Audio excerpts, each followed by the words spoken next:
me start by saying I hope that all your families and yourself are healthy and safe at this unprecedented time. Um, what an awful time in our history, and we're all having to find a new normal and start over. And there'll be some things that come out of this that we've learned for our lives in the future, and we'll probably appreciate things more. But to not be able to see you guys and talk to you on every other day basis, and not be able to be around our players and our coaches, it's changed our lives. And I really realize probably I need to do a better job of opening up some other interests, because my interests are sports, my family, my faith, and my friends, and that's it. That's all I got. So I'm having to really be creative and try to look at some new and some different things. I also have to say that thanks to our first responders and our healthcare personnel, we're all being told to isolate ourselves and to run from the virus. And these heroes are having to go out and go right in the face of it and put themselves at risk, their families at risk. And so they are real heroes right now, more than at any time I can remember in my life. So we need to keep our thoughts and prayers with those groups of people that are out there sacrificing their families for us. We challenged our team and our coaches at this time. We always say that great leaders turn crises into positives, and that's never been more true than now. So we've told our staff that you've got to reach out to your players in your room, your position guys. And they started class today online. They're resuming their off-season program today online, and it's different because Coach Hess has got a program for those that have weights available, and he's got a program for those that don't. So he's actually teaching guys in their own homes how to continue to be stronger, or at least maintain your strength without any weights. So he's got two different programs today. We've got our nutritionist, Kelsey Gomez, that's reaching out to every player and trying to make sure that their needs continue to be met. We're sending them things constantly, whether it's scholarship checks or whether it is nutritional needs that they have. That they had Jordans coming to them available for workouts, so we are sending those this morning. So we're trying to do everything within within our capabilities of helping our guys to get a new routine and make sure that they move forward with that routine. And we're all creatures of a routine, and they're out of one. So now we've asked their parents, and we've asked them to help it. So we're having Zoom meetings with our academic counselors and us and the players. The faculty was taught last week how to teach classes online. So today, for the first time, our guys are actually online with their classes, and we'll have to see how that goes this afternoon as we're moving forward. The other thing is we have staff meetings a couple of times a week. We had one this morning for an hour, and our entire staff is on just like we are with Zoom. And what we're doing is talking about recruiting, and we're talking about each player. We're talking about the things that we would normally be talking about if we had our meetings and we're in the middle of spring practice. So as far as the future is concerned, who knows? I think the NCAA has said we can't have any off-campus recruiting until after April 15th. The CDC has said that basically our normal programming is shut down till May 9th. So who knows? Who knows what's next? People say, can you have spring practice? We've actually proposed that we might get 10 days of spring practice this summer, like a pro camp.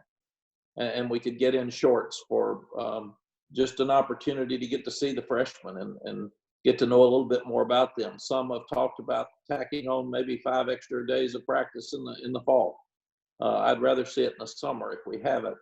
Some question whether we'll be able to have a full football season. Some question whether we'll be able to have any football season. Some have talked about canceling the out-of-conference games and just having the conference games. In my position, what I've got to do is look at the possibility of us having a summer workout with spring practice. So we've got to prepare for that. And my gosh, we've got time to do it now. And we also have to look at having a full season. If it's not a full season, we can adjust down, but it's hard to adjust up if you're not prepared. So we're fully preparing to have work this summer, and we're fully preparing to have a full preseason and season like normal when we get to the fall. We're also having counselors available to reach out for depression and anxiety, because this is tough stuff. And there's some hungry people out there. There's people without jobs, and some of our parents of our players have lost their jobs, and it's hard for the families to feed their kids, and that's a very difficult time. So we've got counseling like we normally do that is available for them, but we're in constant contact with our guys. And we felt like probably the most important thing right now is to over communicate. We want to talk to them and be available to them at all times, and anything they need, they can get. So like Luke Ross, our trainer, sent a form out this morning, emailed a form to them. Do you need anything? And just check it and get back with us, and then we'll follow up as we do that, and we'll do that 2 or 3 different times a week. We also hired a new guy a couple of weeks ago that we're just announcing today. Kevin Donnelly is hired as our he is in charge of our high school relations position. And Kevin played for us when I was here. He's 13 years in the NFL with the Oilers, the Dolphins, and the Panthers. He was a high school coach some, and then worked at UNC Charlotte. And any time that we can hire somebody who went to school here that loves this place, that played for us and experienced what it was like to play for us, and is qualified and very talented, we think that it really helps in a lot of different areas, but it helps us sell our program, because nobody knows it better than the Corey Hollidays and the Dwight Hoyers and the Rick Steinbachers and Tommy Thigpens and Dre Bly's, and now you add Kevin to this as well. So questions from anyone? Yeah, go ahead and use the raise hand. All right, I see David Hale. So David, if you want to unmute and ask, go ahead. Hey, Mac, thanks for doing this. Thanks for taking the time to put on a collared shirt, which no one else bothered to do, but I appreciate it. I'm just curious, happen next, but if this all kind of went best case scenario, what would still be some of the ripple effects or repercussions in your mind that you need to be kind of aware of and prepared for as the season goes, would potentially kick off? Is it a matter of, academics that could be an issue for some guys, or just nutrition and weight training that they're not getting normally, or where do you see some of maybe the biggest potential lingering effects even after this gets hopefully wrapped up sooner than later? Yeah, David, first we have to try to make sure that their mental health is good. You've got to be aware of depression, and this is an age where depression, it can be really serious with these guys. So we're looking at mental health first. Secondly, academically, they have to continue to make progress toward a degree. The way I understand it, and we could get more information for you guys, but the way I understand it, a young student can choose to go pass fail. They have to make that decision only by August the 7th. But some of our guys that might be needing a certain GPA to be eligible by staying on track for their degree might not be available, or it might not be in their best interest to go pass fail. So that's something that our academic people are looking at right now. Learning to take classes online and being able to be tested online, take tests online. All of those are unique and new things for us. We took an extra 2 weeks instead of starting spring practice to make sure that we would be stronger going into spring practice. Do we lose strength at this time? Probably, because we don't have the same availability. Your guys that are really dedicated and work hard all the time will probably be fine. The ones that slack off some when they're on campus are probably going to do the same.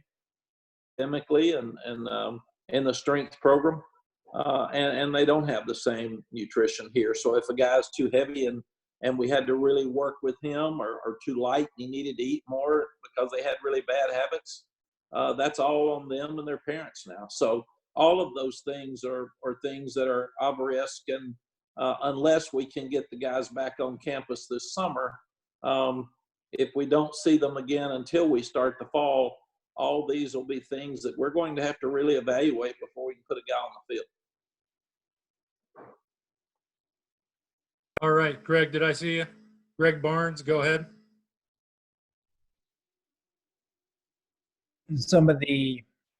You mentioned some of the kids going home, maybe their parents have lost a job. We know in the past there's typically been an issue of kids not having money to get food that they need, and that's been a topic of conversation with NCAA. Has there been any NCAA guidance in terms of helping kids that are having to go back home to dire situations? Greg, there really hasn't been through the NCAA as far as I know, but Kevin Gustowitz, Bubba Cunningham, our compliance office, Rick Steinbacher, Corey Holliday, they've been superstars. And I will say that the number one concern of all of those people has been the health and well-being of our student athletes, period. So we were able to get their scholarship checks to them immediately. The rooms have already been paid for, but they get money for their meals and they're not here. So we had to get those checks to them immediately, and that's a hard thing to do, to find them where they are. The campus asked that anyone living in the dorm come back and get their stuff out of the dorm. So some of them were able to come back and pick up their checks, but others had to have their checks sent to them. So finding them, helping them find a place to work out, helping them try to find nutritional food and what to eat. Coach Hess and his whole strength staff are doing online workouts this afternoon with the whole team. And they're going to do 2 workouts. They're going to do one with weights and one without. So I think, Greg, more than anything else, I'm really, really proud of the way our staff and the university has stepped up to try to help these kids. And it's been more about them than even money right now, because the financial situation for athletic directors and athletic programs are going to change through all this. And it's going to put a tremendous burden on a lot of them. And we're lucky to be at a place where Bubba is still standing up and doing what's right by these kids. And I'm very, very proud of him for that. Gang, just one thing to add on that. Please make sure to include that the workouts that Brian Hess and the strength staff are doing are all voluntary. Okay? Yeah, they have to be. It's a little bit strange. We'd be in spring practice. So I don't know why they all would have to be voluntary at this time, but they said discretionary periods, and our coaches can't watch them online. So I'm a little confused there, but that's okay. JB, go ahead. Hey, Coach, I want to go back to the mental aspect of what your student athletes have to deal with. Have you kind of figured out, which players on your team will be able to help you with those younger players who are dealing with this? I mean, everybody's dealing with this for the first time. Nobody's ever been through this, but it's probably going to be a little bit more difficult for maybe incoming freshmen or like those younger veterans to deal with this, or those younger players to deal with this compared to your juniors and seniors. How much are you relying on them to help communicate to those teammates who might really be going through it and might really be, desperate to just kind of like get things back to normal? How are you using your teammates for that? JB, we're really leaning on them. We're leaning on our coaches first and our staff members to be great leaders for their own families, because this is different. We're homeschooling now as such. And so what's that routine like? And how does the coach who can't come in the office, they're scattered all over the place, how do they work? And how do they get their routine done? And when their little kids crawling all over them, Coach Longo's got twins crawling all over him, how does he recruit? So we've reached out, and each of our coordinators has staff meetings during the week that I'm not involved with, or I could be if I wanted to, but they can have them without me. Each coach reaches out to the individual players. We still have what we call Weld Hill Wednesdays, and that's where we bring in motivational speakers. I'm going to see if I can start sending them a motivational quote every morning to get their day started. But there's absolutely no doubt that the kids that didn't work as hard here will be the ones that are going to struggle in this format. I was on a call like this with 22 of our leadership committee members last week. And I told them, you know who the guys are. You know who really struggles. You know, some don't even have good internet access.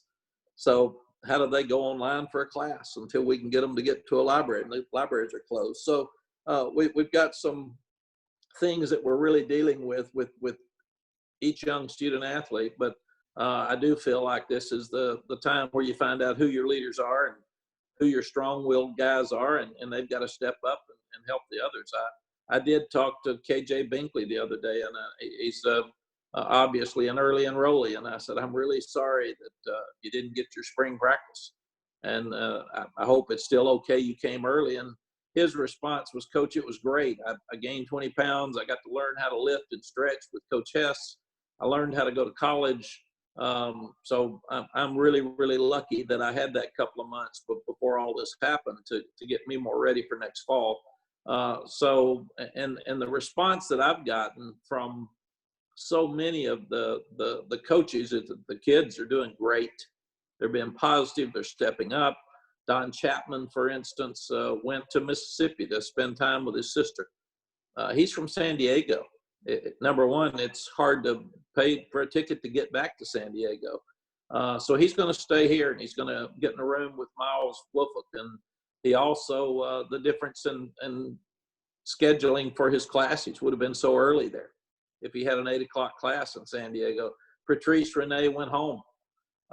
He's in Canada, so he's trying to rehab his knee. The clinic was closed that he was going to work. So we're really having to try to work through all these situations, and it's keeping us busy. But I do think we're feeling and seeing great leadership from our staff, from our coaches, and from our team.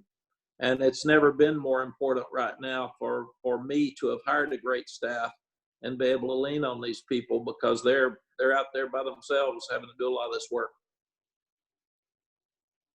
Jonathan Alexander, go ahead. Oops. Oh, hey, hey, Mac. I was wondering, how have you been able to keep in contact with everyone on your team and your staff as far as their health is? Don,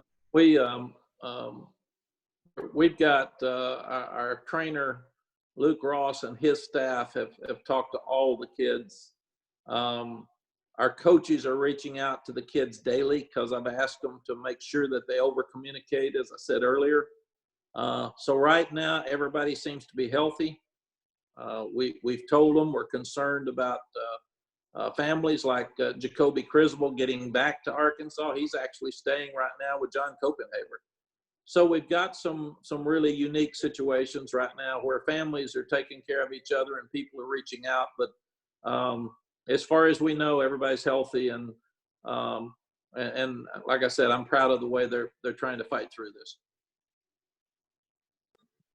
Andrew Jones, go ahead. Are there any concerns about the kids that you've signed that have not enrolled yet finishing their requirements academically in high school?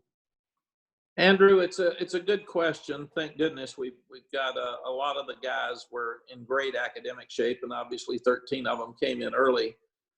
You always have a few that need to finish strong, and now we're looking at they are still having the ACT and SAT available if some guys need that at the end.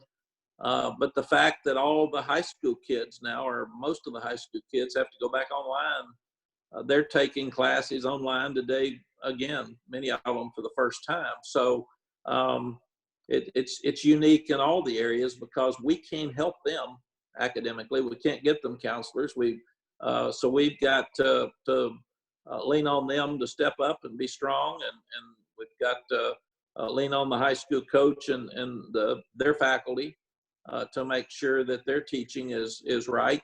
And I'm sure I'd never heard Zoom till last week, and here I am. I'm spending more time with Zoom than I am Sally. So, and actually, my daughter is a professor at UVA, and she's the one that said, "Dad, you're going to have to get on Zoom." And I said, "What's Zoom?" And she said, "It's really cool. You'll really like it." So we're all having to learn things, and every high school student athlete that I've talked about Zoom, and it's all coming for them now too. So there will be different ways for them to learn, and they're just going to have to step up and do it. It's unique times call for unique actions, and we've talked to every one of them and said, you've got to step up and you've got to do more than your professor is going to ask you, or your high school teacher is going to ask you to do. And very honestly, they're going to have to do that to do well in college. So they've got to read more and make sure that they finish strong. Ross Martin, go ahead. Hey, Coach. You mentioned the online workouts, scheduled online workouts with the team and Coach Brian Hess. Can you kind of dive into that a little bit more and what they look like and how that's kind of structured for y'all, and what Coach Hess is kind of focusing on with the workouts while everybody's away? Thank you. Ross, it's a great question. I'm not really sure what it looks like. The way I understand, it's just like this. You all would see him working out, and if you wanted to, you can do the workouts with him. That's what I can see. They told us we can't be online, we can't watch them. So we pretty much just got to leave it to Brian and his staff. And talking to Brian, I think all of his staff is doing the workouts so the kids can see, and probably they have to divide up into different groups. And I thought it was very smart of him to say, when guys said, the high school gym's closed, the weight room's closed, my workout area is closed. I can't afford to go to a workout area. So now he's actually getting them to get backpacks and lift and put them on their back and do push-ups and get water bottles full.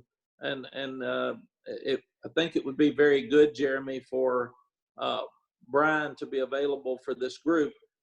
So they could actually ask him, but because all of it probably is stuff, Ross, that'll help all of us that are kind of stuck at home now and need workouts, because it's not everybody's got a gym at home, and most people don't even have barbells, a lot of them, and so he is creating workouts to make it work for kids, and instead of saying, I don't have a place to work out, man, I'm going to be weak. He's really overcome that and made it where it's okay, and they can work in other areas.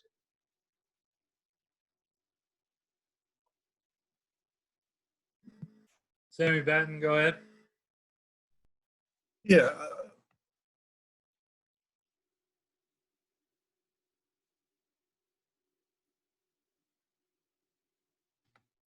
Jeremy, I can't hear anything. Okay. Can you hear me back? Yes, great, Sammy. Thank you. Yeah, just you've gotten off such a great start recruiting the 2021 class. How do you keep that momentum going now with this break? And also with guys missing their pro days, are you doing anything as a staff to kind of help them get that extra attention that pro day would have provided? Yeah, both are great questions. I thought, what an awful time for this for all of us, and how selfish of me to think I'm missing spring practice and I'm down for that. And we had so much more momentum going in recruiting, and we don't need to slow down now. We've got all these new facilities going and wanted to show them to recruits, and we had so many people set up to come in. And really and truly, this is so much bigger than that for all of us, because we got people that can't eat and people that are really sick and fighting for their life. And so we all need to do everything possible to help us get through this awful virus as fast as we can. And then about the time I thought, Sammy, that we weren't going to be able to keep our momentum in recruiting, we have 3 guys commit in a day and a half period. I had to space them out and say, well, let everybody have their own day. so they can announce it. So let's hold him till tomorrow and hold him till the next day. And 3 guys popped immediately. So there's a couple of really good advantages for us that I feel like, Sammy. Number one, we recruit in a footprint from basically DC to Atlanta, and all of those kids can drive here. So we're really close to home with everybody that we're talking to. And when you recruit that close to home and you have a crisis like this, I think parents really would rather their kids stay close to home. So if something comes up, they can get home more easily. And so I think that's an advantage for us. The other thing is we don't recruit that many guys. We look at who we want and what we want, and we're really heavy recruiting in the state. So a lot of people are still recruiting 100 guys. We're recruiting 30 to try to get 20. And so that helps us, I feel like, because we're so involved on a day-to-day basis with these kids that we have a lot more communication with them. So I do feel like that the recruiting is going to be okay, and that it may slow down some guys. A guy the other night that committed actually said, I wanted to come and do it in person, but that looks like that might be May or June now. So I can't wait that long. I need to do it now. So we're recruiting as if it was February, where it was a dead period. And they can call you, they can FaceTime you, you can be on Zoom with their family, but you can't contact them other than text or letter or email. So we're pretty much just going back to the same position we were in February and continuing to recruit hard. Matt Merschel, go ahead. Hey, Mac, thanks for doing this. You're welcome. I just want to ask, you talked a little bit about nutrition, some of the nutrition needs you guys are trying to address, and some of the mental health. How much of a concern is there that your players maybe will kind of drift away from some of the good habits that come through that nutrition and maybe taking care of themselves? It's a real concern. And again, the ones that you had concerns with here with nutrition are the ones that you'll have concerns with at home. And that's why we have to really call on the player to step up if he wants to play and be healthy. And at the same time, we have to call on the parents and the high school coach and the people around him. If you're a guy that overeats and we're not around, then you can eat yourself out of having a chance to play. So I really feel like we're going to find out who is disciplined enough to handle all of this and put themselves back in positions to play better. This will be an advantage for the disciplined kids that can handle things themselves. And there's a lot of addictions with eating, and some people just eat too much. And if we're not there and they can't do that, they come back in really heavy, it's just going to cost them opportunities to play. So I feel like more than anything else, the strength, the conditioning, the running, the workouts, the nutrition, the rehabilitation, I'm worried about more than probably anything else other than depression and anxiety, because if a guy doesn't have a place to rehab his hurt knee, what does he do? And that's where Brian and Luke Ross are finding unique ways to create ways for them to get stronger with a knee that they're trying to rehab. So I think what we've got is it's more on the players than ever before to be a player-led team. And they're going to have to step up and take care of their own self if they want to get back to a position where they can play. As far as depression and anxiety, I'm sorry, but as far as that's concerned, it's obviously the biggest concern. I mean, I'm having to, since I have no interest outside of sports and my faith and my family, I got none. I mean, none.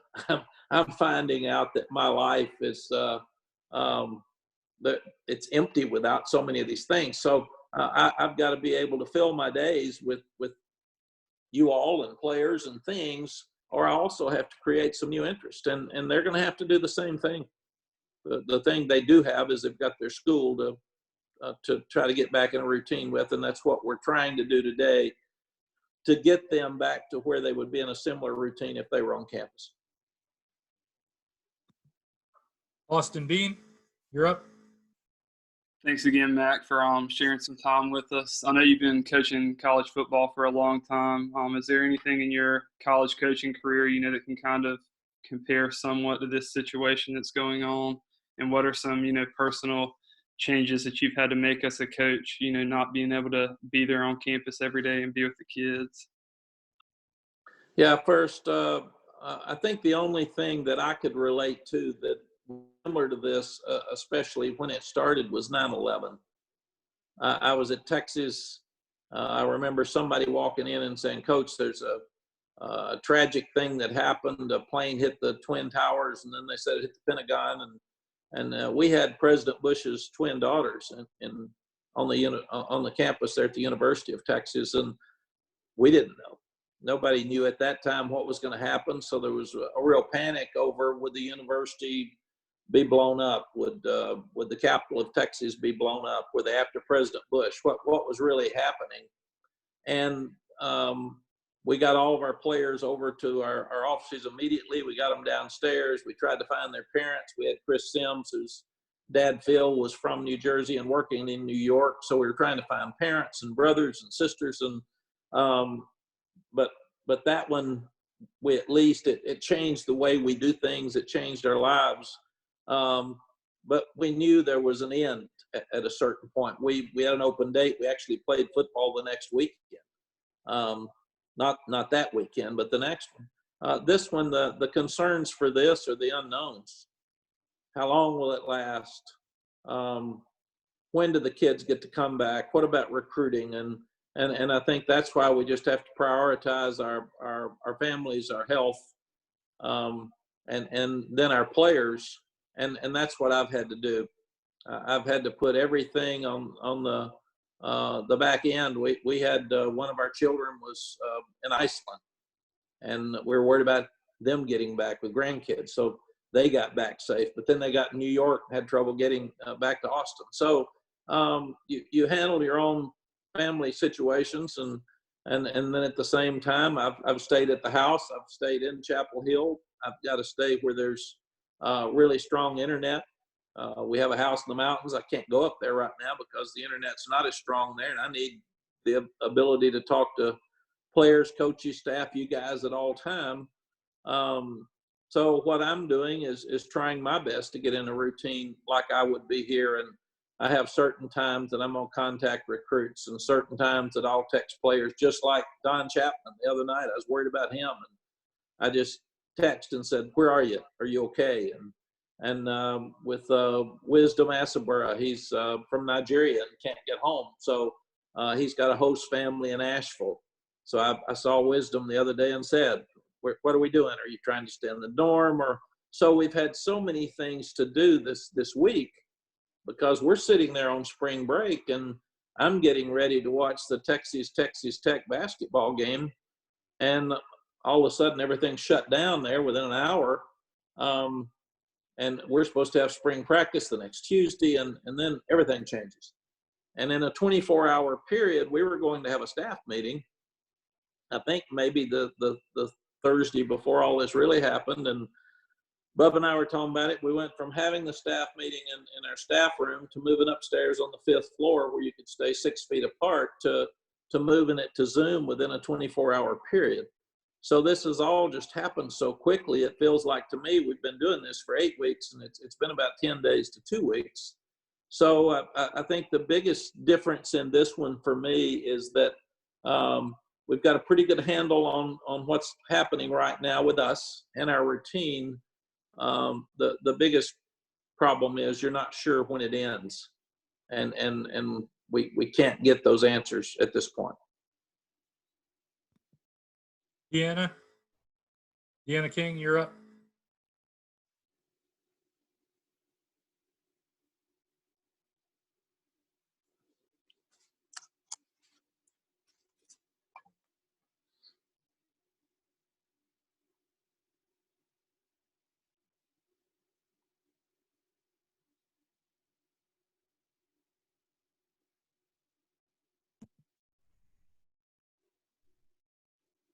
We hear you, Deanna.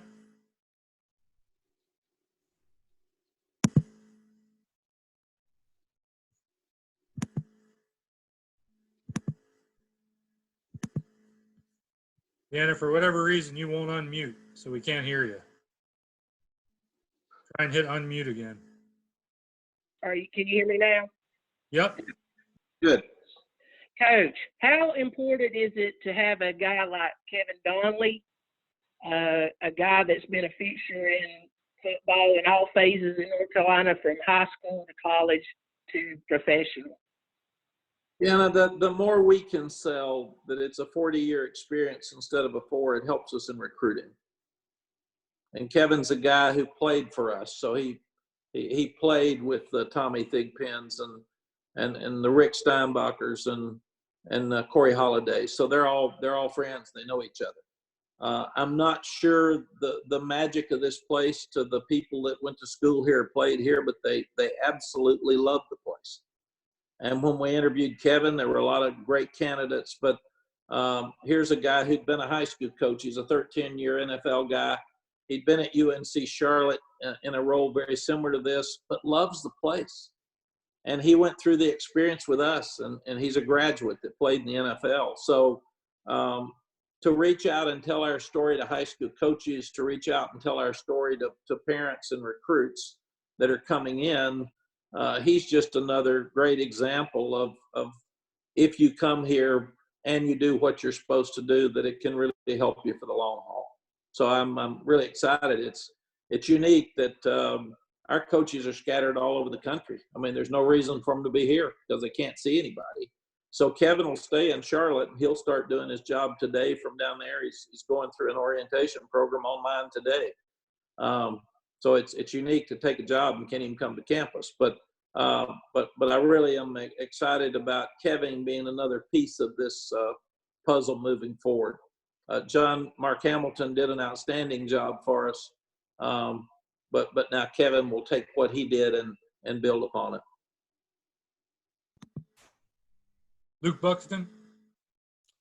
Hey, Coach. Obviously, we've talked about a lot of negatives that have come out of this, pandemic. On a lighter side, are there any positives that are going on, whether it's resting, family, that you can take away from this situation? Luke, it's another great question. I think we're all looking at things from different perspectives now. I walk every day, and I walk for a couple of miles, and I'm seeing more families out than ever before walking because families are forced to be at home. In fact, I was out walking yesterday with the dog, and some little kid wanted to run up and hug the dog, and I thought, you can't even shake hands with a dog anymore because it'll be too close. But and walking through the neighborhoods, I'm hearing a lot of dads and sons and brothers and sisters out back playing basketball and throwing a football and riding bikes. And so there's absolutely no doubt that this is a time to be at home and take care of your family and have more family time together. And I've told our coaches that they've got to reorganize their families, that their kids have certain school hours that they have to do their schoolwork. And you've got certain hours that you have to work on football for UNC.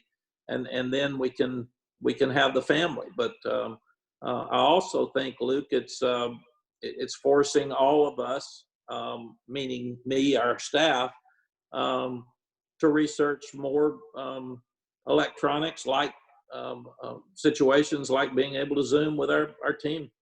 And this will help us on spring break and in the future. There'll be times that we can use pieces like this that we wouldn't have known about until this came up. And from another standpoint, the players are having to learn to go to school online. They may want to do this in their graduate work. Maybe they can do this while they're playing pro football. So there are some things that we'll take out of this. I know that with the shortage of food and toilet paper and paper to wipe our hands and sanitation, all that, I'm being a lot more cautious with everything I do and trying to be smarter portions that we eat and how we handle things, and when you do go to the grocery store, and obviously we'll all be more cautious with germs moving forward, and be safer for our kids. So, and hopefully we'll learn enough about this virus that we can be more prepared next time something comes up, because we're going to have crisis in our society moving forward, and our children and our grandchildren are going to, they will see different sides of things than we do. Kiera Luck, you're up. Hi, Coach. You kind of just hit on my question. Can you hear me? Yes. Okay, awesome. You kind of just hit on my question, referring to how important social media and virtual interaction has been for your team, and how moving forward, different things like this will be implemented into your program. Yes, it's Jeremy and I and Billy High and Becca have talked a lot about social media, and right now what's appropriate. You got to be careful, because we've got some really serious stuff going on, and we're losing people. We're having people die and people getting very sick. So we've got to balance what's appropriate, what can be funny, what can we enjoy. Like Jeremy and Becca posted something the other night was social distancing when Mack Brown was out running cornerbacks, and I thought, it's really funny, and it's really cool, and so I thought that was appropriate and fair, but we're all having to look at it. I told the coaches this morning in our staff in the staff meeting, keep a presence on social media, because our players need to hear from you if you don't talk to them every day, and they'll follow you, and recruits need to hear you and see that. I told them TikTok seems to be something that's really funny right now that people are using. I've told them to look at it and see if they can do funny things for their players to make them laugh, and ask their players to come up with creative things. And Jeremy's doing that on both ends. I also told them I've embarrassed myself so many times nationally dancing that whatever I did wouldn't be an embarrassment. It can't get worse than what we saw in the fall. So, but I do think that social media is a good thing right now. We've got to be careful. I sit and watch TV too much with all of the things that are happening, and it seems like right now we're going to have more cases show up because we're testing more. And it's difficult to sit all day and see every negative thing about this virus come up. And so there needs to be some positive things on social media. And I've challenged Jeremy and his crew just to keep throwing it out there and having fun with it. Greg, you're up. Mack, I wanted to follow back up. You mentioned having proposed 10 days of some type of practice in the summer. Could you expand on that? Who did you make that proposal to? Was that an ACC coaches thing? How did that play out? There's a lot of different people, avenues that it looks at. I know that Bubba has talked to different ADs about it. I think it's been proposed to the NCAA. We're also talking to the AFCA about it. I think everybody's so overloaded right now, Greg, with school, and should guys get their years back? The athletes get their years back if they were in the spring sport? Should they get their year back if they were in a winter sport?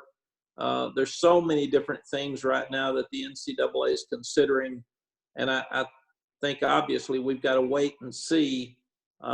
Even though spring practice is canceled for the spring, what does that mean? Is there even a possibility for us to get back by June? So I don't think it's taken off at all. I think it's like the other things that are laying out there that are unknowns. AJ, you're up. Folk and a couple other guys, I guess, that are staying around Chapel Hill, do they have access to the facilities at all to do anything? And if you happen to, are you allowed to go over to the facilities? If you saw them, is that something that is allowed by the ACC? The other part of the question is, I know that in a week or so, the president and his people are going to kind of readdress either tightening some of the restrictions or perhaps loosening some of the restrictions. If they are loosened, some of the players that have apartments in Chapel Hill but are home right now, be allowed to come back and then use the facilities? Right now, Andrew and Jeremy, you help me, is nobody's over there. Everything's closed down. So Coach Hess is doing all his workouts online. The last week, I think the training room was open if guys were in town, but they were asked to come and get their stuff and go back home. So most of the guys did that.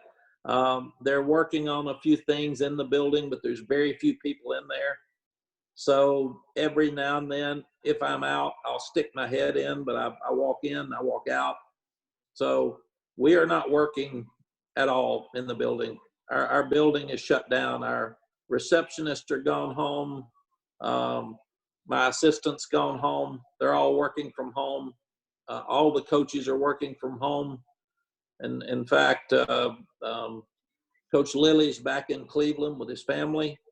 Coach DeWitt is in Myrtle Beach with his mother and dad. He's got to be so careful because of the cancer that he went through. Out where he could be sick, because it would be devastating for him to be sick so quickly. So guys are scattered everywhere. So it's we just basically have shut everything down, Andrew, and said, do everything online from your house, from your apartment. They couldn't keep guys who have already paid for their apartments from coming back to Chapel Hill. But to my knowledge, very, very few have do that. Now, I know Sam Howell's got some player-led practices that they're doing while they're still being appropriate with social distancing in Charlotte. And I know some of the guys in Atlanta are working out together. So guys are getting out and working together, but none around here. Andrew, basically, we're just following the guidelines that are presented to us by the administration and the university. So, like you said, we continue to address or reassess as we go. We'll reassess as we find out more moving forward. And I think, Andrew, the way it was stated, Jeremy, was essential staff. So you've got people that can cut grass and do certain things, but I think those are the only people that are working on campus. All of my meetings like this are from my house. All right, we've got Ross Martin, and that'll be the last one. All right. Couple questions here, Mac. Well, one big one. You mentioned Kevin Donnelly, and you talked about him a little bit before. Can you go into what his role will be and elaborate a little bit more on what his role will be for y'all at UNC? And then finally, do you think there's going to be a 2020 season? I mean, do you have any idea or any concept of what your opinion is or what you're hearing about summer or even the season taking place, and what's your opinion on that? Yes, Ross. Again, you all have, these are great questions, so thank you. Number one, we've tried to reestablish our department. So Chuko Genajay is the player personnel development guy. And he works with the players on a daily basis, their housing, their meal checks, all of those type things. So he is the guy who the players go to and the parents go to for day-to-day needs. John Mark Hamilton's job was listed very similar. This job will be listed as the high school development. What do you have the name, Jeremy, of exactly what it is? Yeah, his actual title is Director of High School Relations. Director of High School Relations. And what he will do, Ross, is just that.